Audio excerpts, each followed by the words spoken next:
Friends, welcome to our channel. இன்றைக்கி இந்த வீடியோவில் ஆரி கிளாஸ் 17 கிளாஸ் பார்க்க போகிறோம். 17வது கிளாஸ் பார்க்க போகிறோம். ஆரி ஒர்க் போட்டு காட்டியாச்சு, ட்ரேஸ் பண்ணி காட்டியாச்சு. இப்போது கட் பண்ணி எப்படி ஸ்டிச் பண்ணுறதுன்னு பார்க்கலாம். ஏன்னா நிறைய பேருக்கு ஒர்க் போட தெரியும், கட் பண்ணி ஸ்டிச் பண்ணுறது நிறைய டவுட்ஸ் இருக்கும். ஸோ எல்லா டவுட்டையும் கிளியர் பண்ணுற மாதிரி இன்றைக்கான வீடியோ இருக்கும். ஸோ ஸ்கிப் பண்ணாமல் கடைசி வரைக்கும் பாருங்கள். அப்படியே உங்களுக்கு தெரிஞ்சவங்களுக்கு இந்த வீடியோவை ஷேர் பண்ணுங்கள். ஆரி ஒர்க் படிக்கணும்னு நிறைய பேர் இன்ட்ரெஸ்ட் ஆகிருப்பாங்க, காசு கொடுத்து வெளியே போக முடியாது, ஏஜ் ப்ராப்ளம்.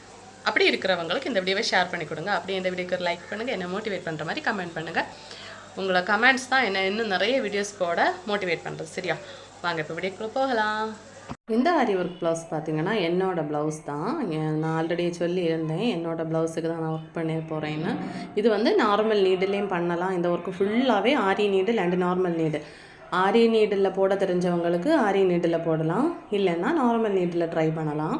தென் பார்த்தீங்கன்னா ஃப்ரேமில் நீங்கள் கிளாத்தை ஃபிக்ஸ் பண்ணி நார்மல் செயின் ஸ்டிச் மட்டும் போட தெரிஞ்சால் இந்த அழகான கிராண்ட் ஸ்லீவ் கிராண்ட் ஆரி ஒர்க் ப்ளவுஸ் நீங்கள் ஸ்டிச் பண்ணலாம். இதில் நான் ஜரி போட்டு 3 லைன் செயின் ஸ்டிச்சு கூட கொடுத்துருந்தேன். அப்புறமா இதை பாருங்கள், ஃபைனல் லுக்கு நான் இப்படி தான் இருந்துச்சு. கையும் கழுத்தும் எல்லாம் கரெக்டாக நான் அழகாக ஒர்க் பண்ணியிருந்தேன். இதை தரையில் தான் விரித்து போட்டிருந்தேன். 1.5 மீட்டர் கிளாத்தில் தான் ஒர்க் பண்ணியிருந்தேன். நான் எப்போவுமே நானே கிளாத் எடுத்து ஸ்டிச் பண்ணேன்னா 1.5 மீட்டர் எடுப்பேன். ஸோ நீங்கள் கொஞ்சம் அதிகமாக எடுத்திங்கன்னா கட் பண்ணி ஸ்டிச் பண்ணுறவங்களுக்கு கொஞ்சம் ஈஸியாக இருக்கும்.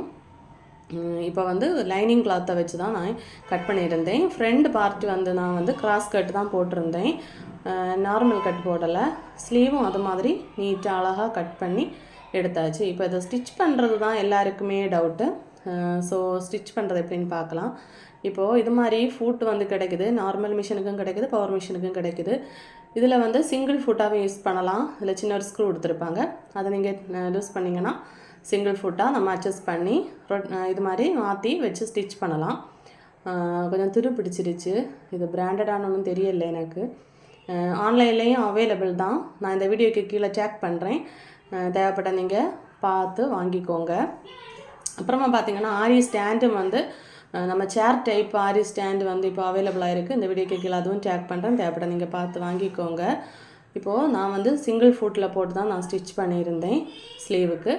அப்புறமா அமுக்கு தையல் கொடுத்து நம்ம திரும்ப ஸ்டிச் பண்ணலாம். இந்த செயின் ஸ்டிச் நம்ம போட்டிருக்கனால முழுக்க இருக்காது. நிறைய பேர் இந்த ஒர்க்கு போட்டிருந்தாங்க, ஆனால் இதில் செயின் ஸ்டிச் எதுவும் போடாமல் போட்டிருந்தாங்க. அது ஒரு ஃபினிஷிங் இல்லாத மாதிரி இருந்துச்சு. ஸோ நான் நீட்டாக இது மாதிரி அடித்து எடுத்தேன். இப்போ ஓரங்களையும் அடித்து எடுக்கலாம்.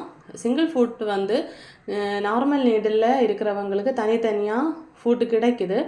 ஸோ அது வாங்கி நீங்கள் யூஸ் பண்ணிக்கோங்க.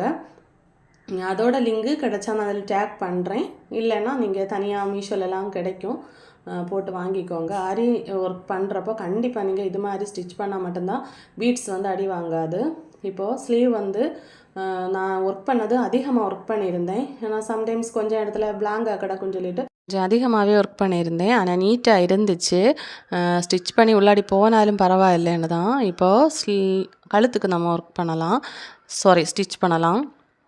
இப்போது நீட்டாக அளந்து தான் வெட்டி வச்சுருந்தேன். கொஞ்சம் அதிகமாகவே வெட்டி எடுத்துக்கோங்க, சரியா? லைனிங் கிளாத்து கட் பண்ணுறப்போ நீங்கள் கொஞ்சம் நம்ம நார்மலாக லைனிங் கிளாத்தில் மெயின் கிளாத்து நீங்கள் எப்போவுமே கொஞ்சம் அதிகமாக அந்த ஆரி ஒர்க்குக்கு கட் பண்ணி எடுத்தால் மட்டும்தான். எங்கேயாவது கொஞ்சம் உங்களுக்கு அட்ஜஸ்ட் பண்ண வேண்டியது இருந்தாலும் அட்ஜஸ்ட் பண்ணலாம். ஏன்னா ஒர்க் இருக்கனால எங்கேயுமே உங்களுக்கு ஜாயிண்ட் எல்லாம் போட முடியாது. ஸோ ஒரு அடி அடித்து எடுத்தாச்சு. இப்போது நான் 3 layer zari stitch chain stitch கொடுத்தனால நீட்டாக ஸ்டிச் பண்ண முடியுது.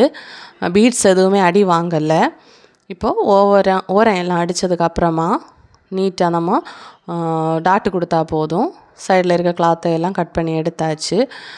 ஃப்ரண்ட் கழுத்து பாருங்கள், நீட்டாக ஸ்டிச் பண்ணியாச்சு. பார்த்தீங்களா, ரொம்ப அழகாக இருக்குது, எனக்குமே ரொம்ப பிடிச்சிருந்து. இப்போ பேக் கழுத்து ஸ்டிச் பண்ணணும். பேக் கழுத்து லைனிங் கிளாத்தை இது மாதிரி ரவுண்டு கட் பண்ணக்கூடாது கழுத்துக்கு. நான் அவசரத்தில் கட் பண்ணிட்டேன். கட் பண்ணாமல் 2 கழுத்தையும் ஒன்றா சேர்த்து நம்ம நடு சென்டருக்கு இந்த பேட்ச் ஒர்க்கில் நடு சென்டர்னு எனக்கு வருது, அது பழகிடுச்சு. சென்டருக்கு மட்டும் ஒரு கோடு மாதிரி நீங்கள் அடித்து எடுத்துட்டு நம்ம பேட்ச் ஒர்க்கெல்லாம் ஸ்டிச் பண்ணுவோம், அது மாதிரி. சரி, அது அப்படி நீங்கள் ஸ்டிச் பண்ணுறப்ப ஈஸியாக இருக்கும். இப்படி கூட ஸ்டிச் பண்ணலாம். ஏன்னா நான் கரெக்டாக லைனிங் கிளாத்து வச்சு தான் நான் ஸ்டிச் பண்ணியிருந்தேன், வரைஞ்சிருந்தேன். லைனிங் கிளாத்து பேப்பர் கட்டிங் தான் ஆல்ரெடி கட் பண்ணி வச்சுருந்தேன், அதை தான் லைனிங் கிளாத்துக்கு அளந்து வெட்டினேன். மெயின் கிளாத்தில் நான் ஒர்க் பண்ணுறதுக்கு வரைஞ்சதும் நீங்கள் பார்த்துருப்பீங்க, பேப்பர் வச்சு தான் நான் வரைஞ்சிருந்தேன். ஸோ அதே அளவுக்கு கரெக்டாக இருந்துச்சு. எனக்கு எந்த எக்ஸஸ் ஒரு கிளாத்தும் அங்கே வராது தெரியும். ஸோ நீட்டாக நான் ஸ்டிச் பண்ணினேன், கரெக்டாக இருந்துச்சு. தென் சிசர் கட் கொடுத்தேன். இப்போது ஓரத்துக்கு அடித்து எடுக்கிறேன். நீட்டாக நான் ஸ்டிச் பண்ணியாச்சு. ஃபுல்லாக நீட்டான்னு சொல்கிற மாதிரி இருக்குது. நீங்கள் அதை நோட் பண்ணுவீங்க. ஏதாவது பக்கீஸ் எனக்கு கமெண்ட் போடுவாங்க, நான் டெய்லி யூஸ் பண்ணுற வேர்ட்ஸு. ஸோ அந்த அளவுக்கு கவனிக்கிறீங்க, ஹாப்பி தான். அதை நினச்சி நீங்கள் கலாய்க்கிறீங்கன்னதும் நினைக்க மாட்டேன். இப்போது நீட்டாக அடித்தாச்சு. சாரி, அது அகைனும் நீட்டு தான் வந்திருக்கு. ஃபுல்லாக அடித்து எடுத்தாச்சு. ஓரங்களை அடித்து எடுத்து எக்ஸஸ் ஆகிருக்க கிளாத்தையும் கட் பண்ணி எடுத்தால் ப்ளவுஸ் ரெடி ஆகிடும். இப்போ ஷோல்டர் ஜாயின் பண்ணணும். உங்களுக்கே தெரியும், ஷோல்டர் வந்து நம்ம ஜாயின் பண்ணுறப்பவும் சிங்கிள் ஃபுட்டு போட்டு தான் அடிக்கணும். ஏன்னா எனக்கு இந்த ப்ளவுஸுக்கு பரவாயில்லை. ஏன்னு பார்த்தீங்கன்னா நான் நீளமாக அங்கே எண்டு வரை ஸ்டிச் பண்ணலை. சரியா, சிலவங்க வந்து ஒர்க் பண்ணியிருக்குது கிளாத் வந்து ஜாயின் பண்ணுறதுக்கே இடம் விட்டுருக்க மாட்டாங்க. அந்த அளவுக்கு நீட்டாக அடித்து வச்சுருப்பாங்க, அங்கே ஒர்க் பண்ணி முடித்து வச்சுருப்பாங்க. அப்போ நமக்கு ஸ்டிச் பண்ணுறது கஷ்டமாக இருக்கும். அதில் ஷோல்டர் சைடு பீட்ஸ் எல்லாம் சதஞ்சு போயிருக்கும். இதில் அப்படி எதுவுமே இல்லை. பாருங்கள், கரெக்டாக தான் நான் ஒர்க் பண்ணியிருக்கேன். அதனால் பார்க்குறதுக்கு அழகாக ஃபிட்டிங்காக இருக்குது. இப்போது அடித்ததுக்கப்புறமா ஒரு சின்னதாக ஒரு அமுக்கு தையல் கூட கொடுத்துருந்தேன். நான் ப்ளவுஸுக்கும் சுடிதாருக்கெல்லாம் மோஸ்ட்லி கொடுப்பேன். அதனால தான் 2 ஷோல்டரும் ஜாயின் பண்ணியாச்சு. இப்போ பார்த்திங்கன்னா ஸ்லீவை நம்ம அட்டாச் பண்ணால் போதும். கிராஸ் கட் ஆனதுனால கரெக்ட் ஃபிட்டிங்காக இருக்கும். ஸோ உங்களுக்கும் நம்ம நேர் கட் போட்டு கப் சைஸ் எல்லாம் ஒழுங்காக வரல அப்படின்னு நினச்சிங்கன்னா நீங்கள் கிராஸ் கட் போட்டு கூட பழகலாம். இப்போ கைக்கு வந்து அதிக இடத்துல வந்து பீட்ஸ் அடி வாங்கிட்டு, ஏன்னு பார்த்தீங்கன்னா அடி வாங்கல, ஓரளவுக்கு நான் வச்சு ஸ்டிச் பண்ணேன். எனக்கு ஒரு 4 ஊசி உடஞ்சிருச்சு. மிஷினே கம்ப்ளைண்ட் ஆகிட்டு இந்த ஜாக் மிஷின் வந்து ஒர்க் ஆகலை, ஏதோ சவுண்டு கேட்குது. நாளைக்கு நீ சர்வீஸ் பண்ணணும். நார்மல் மிஷினில் தான் அடுத்த லாஸ்ட்டு ஸ்டிச் பண்ணேன், பெடல் மிஷினில். அதுலேயும் ஊசி ஒடிஞ்சிட்டு இருந்தாலும் அட்ஜஸ்ட் பண்ணி ஸ்டிச் பண்ணி முடிச்சிட்டேன். இந்த பீட்ஸுக்கு நம்ம அவசரத்தில் தைக்கிறப்போ ஊசி வந்து வளைஞ்சு ஒடிஞ்சு அப்படியெல்லாம் துணியெல்லாம் துண்ணி போயிடுச்சு. அந்த த்ரெட்டு வந்து ஒரு மாதிரி ஹூக்கு மாதிரி விழுந்து ஸ்டிச் பண்ணிகிட்டு இருந்தேன். இருந்தாலும் பிரச்சனை இல்லை. என்னோடய ப்ளவுஸு இன்றைக்கி கண்டிப்பாக எனக்கு இதை ஒர்க் பண்ணி முடிக்கணும், அந்த ஒரு கான்ஃபிடென்ட்டில் தான் ஸ்டிச் பண்ணேன். எத்தனை ஊசி ஒடிஞ்சாலும் வாங்கி வந்தால் நான் போட்டுன்னு ஸ்டிச் பண்ணியே தீருவேன்னு இருந்தேன். ஃபைனலி ரொம்ப ஒரு அழகான ப்ளவுஸ் கிடச்சிருச்சு. என்கிட்ட ஒரு ஆரி ஒர்க் ப்ளவுஸ் கூட இல்லைன்னு உங்களை மாதிரி நானும் ஃபீல் பண்ணேன். என்கிட்ட இருக்குது, ஆனால் நார்மல் நீட்டில் பண்ணது. இதுவும் நார்மல் நீட்டில் தான், யாருமே கண்டுபிடிக்க மாட்டாங்க. ஆனால் இதுவும் நார்மல் நீட்டில் தான் மோஸ்ட்லி ஒர்க் இருக்கும். வீடியோக்கு மட்டும்தான் நான் ஆரி நீட்டில் ஸ்டிச் பண்ணேன். அதனால தான் எப்போவும் சொல்லுவேன், உங்களுக்கு ஆரி நீட்டில் ஸ்டிச் பண்ண தெரியலையா, செயின் ஸ்டிச் எல்லாருமே போடுவாங்க. ஆரி ஒர்க் படிக்கிற மோஸ்ட்லி எல்லோரும் செயின் ஸ்டிச் போடுவாங்க. ஆனால் செயின் ஸ்டிச்சுக்கு அப்புறம் பீட்ஸ் ஒர்க்கு இதுதான் பண்ண மாட்டாங்க. ஏன்னா லேட் ஆகும், நேரம் ஆகும், ஐயோ பீட்ஸ் வந்து கலந்து போகுது அப்படின்னு. ஸோ அவங்களுக்கு மஸ்ட்டாக இந்த ஒர்க்கு செட் ஆகும். ஃப்ரேமில் கிளாத்தை மாட்டுங்க, அப்புறமா நார்மல் நீடில் நீங்கள் தைரியமாக ஒர்க் பண்ணுங்கள். ட்ரேசிங் எல்லாம் சூப்பராக பக்காவாக நான் எடுத்திருக்கேன். அழகாக ட்ரேஸ் பண்ணி நீங்கள் இது மாதிரி நீட்டாக ஒரு ப்ளவுஸ் ஸ்டிச் பண்ணி எனக்கு குரூப்பில் கண்டிப்பாக சென்ட் பண்ணி வைக்கணும், நான் அவளோட எதிர்பார்த்துட்ருக்கேன். தென் பார்த்திங்கன்னா இனியும் உங்களுக்கு நான் கண்டிப்பாக இது மாதிரி ஒர்க் பண்ணுறேன். ஏன்னா எனக்கு இந்த ப்ளவுஸ் ரொம்ப இஷ்டப்பட்டு, அதனால் இப்போ நான் ஜாயின் பண்ணுறது பார்த்திங்கன்னா நல்ல பக்கத்தில் தான் ஜாயின் பண்ணுறேன். உங்களுக்கு தோணும் ஏன் நான் நல்ல பக்கத்தில் ஜாயின் பண்ணுறேன்னு. என்கிட்ட வந்து ஓவர்லாக் அடிக்கிற மிஷின் எதுவும் கிடையாது. நான் அதனால் என்ன பண்ணுவேன்னா நல்ல பக்கத்தில் இது மாதிரி ஜாயின் பண்ணிவிட்டு திரித்து மறைச்சி உள்ளாடி எடுத்து உள்பக்கமாக எடுத்து திரும்ப அடிப்பேன். அப்போ அந்த தையல் தும்பெல்லாம் உள்ளாடி போயிடும். இந்த டிப்ஸை நீங்கள் ஃபாலோ பண்ணுங்கள், சரியா? நல்ல நீட்டாக இருக்கும் ப்ளவுஸ் பார்க்குறதுக்கு. ஓவர்லாக் மிஷின் இல்லாட்டியும் இது இப்படி நீங்கள் ஒர்க் பண்ணுறப்போ சூப்பராக இருக்கும். இப்போ ஜாயின் பண்ணி எடுத்தால் போதும். இதுலேயும் ஸ்டிச் ஒழுங்காக வராதனால திரும்ப நார்மல் மிஷினில் தான் ஸ்டிச் பண்ணினேன். அதுலேயும் ஊசி ஒடிஞ்சிட்டு அந்த கஷ்ய பகுதியில் இருந்த பீட்ஸ் வந்து பிடிச்சி இழுத்து ஒடிஞ்சிட்டு இப்போது எப்படியோ ஸ்டிச் பண்ணியாச்சு. இப்போ ஹேங்கிங்ஸ் கொடுக்கலாம். இந்த ஹேங்கிங்ஸ் தான் பக்காவாக இருந்துச்சு, இந்த ஹைலைட்டே. ஏன்னு பார்த்தீங்கன்னா ஒயிட் பீடு வச்சு தானே ஆல்ரெடி ஸ்டிச் பண்ணேன் பேலருக்கு. அப்போது அதுக்கு மேட்சிங்காக ஒயிட் பீடு கிடையாது, லைட் ஒரு சாண்டில் கலர். ஸோ அதுக்கு மேட்சிங்காக நான் வந்து இந்த பீடு வாங்கியிருந்தேன். இது கிட்டத்தட்ட வாங்கி 1 இயர் ஆகிட்டு, ஆனால் இதுவரை தான் ஒர்க் பண்ணலை. ஒர்க் பண்ணுறதுக்கு வாய்ப்பு யாரும் அதிகமாக யூஸ் பண்ணதும் கிடையாது. அப்படின்னு சொன்னால் ஆரி ஒர்க் ப்ளவுஸு ஹேங்கிங் வச்சு கேட்டிருந்தாங்க, சேம் கலரில் கேட்டிருந்தாங்க. ஒயிட் பீடு யாரும் விரும்பலை, இந்த சாண்டில் பீடு யாரும் விரும்பலை. ஸோ அது வாங்கி வச்சுருந்தேன். இது 1 பேக்கெட்டில் வந்து 100 பீடதோ இருந்து அச்சுவும் குச்சும் விளாடி குறைச்செல்லாம் தீர்த்தாங்க, விளாடி தூர களைஞ்சாங்க.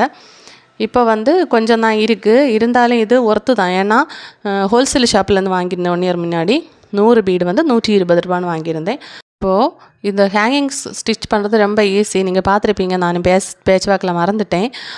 4 சுகர் பீட் எடுத்திருந்தேன், அடுத்து ஒரு பீட் எடுத்திருந்தேன், பெரிய பீட் எடுத்திருந்தேன், ஹேங்கிங் பீட், அடுத்து ஒரு திரும்பவும் ஒரு சுகர் பீட் எடுத்துகிட்டு அந்த லாஸ்ட் கோத்த சுகர் பீடை தள்ளிட்டு நீங்கள் வேறு எல்லா பீடுக்குள்ளேயும் திரும்ப ரிட்டன் வந்து நீடில் போட்டிங்கன்னா லாக் ஆயிரும். லாஸ்ட்டு நீங்கள் போட்ட சுகர் பீட் வந்து லாக் ஆயிரும்.